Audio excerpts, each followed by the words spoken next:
So hey guys welcome back to my new vlog. તો આજના એક નવા વિડીયોમાં તમારા બધાનું સ્વાગત છે। તો ગાઈઝ ભાઈ અત્યારના વાગી રહ્યા છે 8। આપણે મસ્ત નાહી ધોઈને ફ્રેશ થઈ ગયા છીએ ભાઈ, કેમ કે આપણે પહોંચી ગયા છીએ આપણા દાહોદ જિલ્લામાં। અને જો ભાઈ બહુ દિવસો મતલબ 2 મહિના પછી ભાઈ આપણા ગામડાનો નજારો કેવો હોય છે। તો અત્યારે હું છું ભાઈ બલ્લૈયા ક્રોસિંગથી 1 કિલોમીટર અંદર, અને હવે ભાઈ 12 વાગે આપણે નીકળવાનું છે અહીંયાથી, મતલબ ક્રોસિંગથી નીકળવાનું છે અને આપણા જે ગામ છે ભોજેલા એમાં એન્ટર થવાનું છે। અને ત્યાંથી જે અમારું મંદિર છે પાતાળેશ્વર મહાદેવનું ત્યાં જવાનું છે, ત્યાં દર્શન કરવાના છે। એના પછી આપણે ઘરે જવાનું છે। અને ભાઈ વરસાદનો મોસમ કંઈક આવો થઈ રહ્યો છે, તો કંઈ નહીં, ચલો આપણે નાહી ધોઈને ફ્રેશ તો થઈ ગયા છીએ, બધા આવે પછી અહીંયાથી નીકળીએ અને ક્રોસિંગ જઈએ। ક્રોસિંગથી આપણે જવાનું છે આપણું જે ગામનું મંદિર છે ત્યાં। એન્ડ આજે ભાઈ 68 દિવસ થઈ ગયા છે। રાત્રે આપણે ભાઈ મતલબ કાલે આપણે સંતરામપુર હતા અને એના આગલા દિવસે વડોદરા હતા। કાલે સંતરામપુર લુણાવાડા થઈને આવી ગયા હતા આપણે ભાઈ આપણે બલ્લૈયા ક્રોસિંગની અંદર। તો કંઈ નહીં ગાઈસ, ચલો હવે થોડી વારમાં આપણે નીકળવાનું છે। મસ્ત ભાઈ વરસાદ ચાલુ થાય એવું લાગી રહ્યું છે, ખબર નહીં જે થાય છે જોયું જશે। તો આપણે સાયકલ બાઇકલ બધું હવે રેડી કરીએ આરામથી, પછી નીકળીએ આગળની તરફ। તો ભાઈ ચલો, બહુ મતલબ આટલા બધા દિવસો પછી આવી રહ્યા છીએ ભાઈ આપણે આપણા ગામમાં। ચલો ભાઈ લેટ્સ ગો। તો ચલો ભાઈ 12 વાગવા કરે છે અને આપણે રેડી થઈ ગયા છે જવા માટે। આપણે પહેલાં ક્રોસિંગ જે મંદિર છે ત્યાં જવાનું છે। ચલો ભાઈ વિશાલભાઈ આવ્યા છે આપણા, મેહુલભાઈ જયેશભાઈ હર હર મહાદેવ। કેમ છો ભાઈ? આપણા મોટા ભાઈ જે જોડે હતા। ચલો ગાઈસ નીકળીએ ભાઈ ક્રોસિંગ જવા માટે, કેમ કે 12 વાગવા કરે છે।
તો ફાઇનલ ગાઈઝ આપણે પહોંચી ગયા છે ક્રોસિંગે, અને હવે જવાનું છે ચિરાગભાઈના ગામમાં એક મંદિર છે પાતાળેશ્વર મહાદેવનું। તો કંઈ નહીં, ચલો ત્યાં જઈએ। ચલો ભાઈ હવે આપણા ગામમાં એન્ટર થઈ રહ્યા છીએ।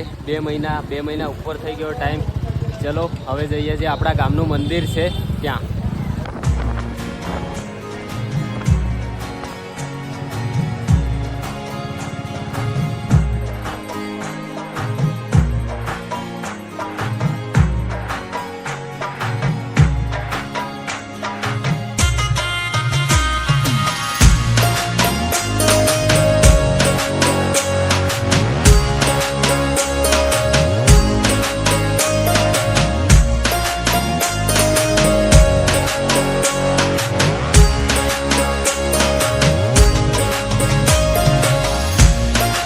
અત્યારે ભાઈ આપણે પહોંચવા કરીએ છીએ જે આપણા ગામનું મંદિર છે. જો ભાઈ અહીંયાથી જોવાય છે પાતાળેશ્વર મહાદેવ. તો ભાઈ ચલો પહોંચવા કરીએ છીએ, મસ્ત મજાના કરીએ દર્શન. એના પછી આપણે ઘરે જવા નીકળવાનું છે દર્શન કરીને પછી.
મંદિરેથી દર્શન કરીને હવે આપણે જઈ રહ્યા છીએ ભાઈ ઘર તરફ. તો ચલો મહાદેવ. ચલો મેહુલભાઈ ભાઈ આપણું જે સામાન છે ને મેહુલભાઈ લઈને આવી રહ્યા છે. બાકી આ બધા આપણા ફ્રેન્ડો જ છે. તો ચલો હવે જઈ રહ્યા છીએ આપણે ઘરે. ચલો હર્ષભાઈ ચલો.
ફાઇનલી ગાઈઝ ભાઈ 68 દિવસે આપણે ઘરે આવી ગયા છીએ એન્ડ જો ભાઈ આપણી નિંજા પણ આવી ગઈ છે ફાઇનલી. અત્યારના 3 વાગી ગયા છે અને હવે આપણા જે બીજા ભાઈઓ હતા એ તો જતા રહ્યા.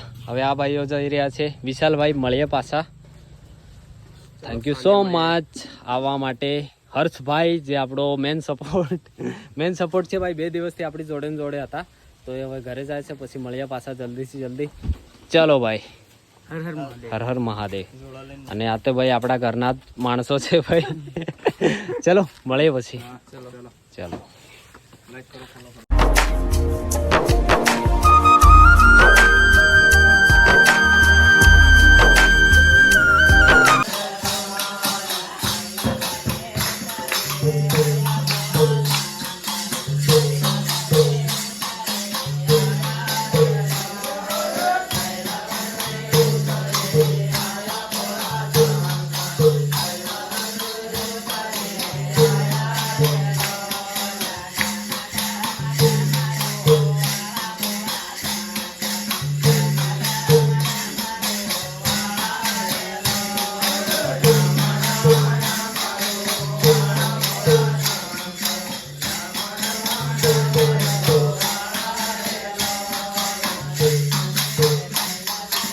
તો ફાઇનલી ગાઈઝ ભાઈ આપણે ઘરે પહોંચી ગયા છીએ એન્ડ હા અત્યારના ભાઈ કેટલા વાગ્યા છે ખબર છે? અત્યારના ભાઈ 4 વાગવા કરે છે. જો ટાઈમ જો અત્યારનો 4 વાગવા કરે છે. 3:51 થઈ છે એન્ડ હા ભાઈ યાત્રા આપણી કમ્પ્લીટ થઈ ગઈ છે એન્ડ થોડું ભજન જેવું હતું એટલા માટે આટલા વાગી ગયા છે ભાઈ. એન્ડ થોડો ગાઈઝ વરસાદ પડી રહ્યો છે આપણા ગુજરાતમાં. મતલબ ગુજરાતમાં એન્ટર થયા ત્યારથી વરસાદ જ છે. વડોદરા સિટીમાંથી વરસાદ લઈને ઘરે પહોંચી ગયા છીએ એન્ડ હવે ભાઈ જે આપણે કીધેલું કે જે ફોલોઅર્સ માટે ગિફ્ટ લાવવાનું છે તો બસ 1-2 દિવસમાં એ ફોલોઅર્સના જે કમેન્ટ છે સિલેક્ટ થશે એન્ડ સિલેક્ટ થયા પછી જે ગિફ્ટ છે એ એમને હું આપવા જઈશ ભાઈ. પોતે એમને મળીને પોતે આપવાનું છું. તો કંઈ નહીં, એ માટે ચલો જલ્દીથી જલ્દી મળીએ. બાકી લગભગ મારી સાયકલ આ યાત્રામાં ચાલી હશે 3200 કિલોમીટરની આજુબાજુ. અને આપણે આમાં કેટલા ધામ કમ્પ્લીટ કર્યા ખબર છે ભાઈ? પહેલાં અંબાજી અમૃતસર, એના પછી અમરનાથ, વૈષ્ણોદેવી, એના પછી હરિદ્વાર, પછી કેદારનાથ, પછી આપણા ગુજરાતમાં આવીને ડાકોરના પણ આપણે દર્શન કરી લીધા. અને ડાકોર મતલબ વડોદરાથી સાયકલ ચલાવી હતી અને ઘરે પહોંચી ગયો ભાઈ આજે ફાઇનલી. મતલબ કાલે પહોંચી ગયો અને આજે ભાઈ તારીખ 24 થઈ ગઈ છે. 23 તારીખે હું પહોંચી ગયો ભાઈ. કેટલા મતલબ થઈ ગયા આજે 69 દિવસ જેટલા થઈ ગયા. તો કંઈ નહીં, ચલો મળીએ નવા વ્લોગમાં સીધા. હવે તો ભાઈ આપણે જે ગિફ્ટો આપવાની છે બધા જે ફોલોવર્સ સિલેક્ટ કરવાના છે, 15 થી 20 ફોલોવર્સ સિલેક્ટ થવાના છે. કંઈ નહીં, મળીએ નવા વ્લોગમાં નવા દિવસમાં. બાકી બધાને ટાટા બાય બાય, હર હર મહાદેવ.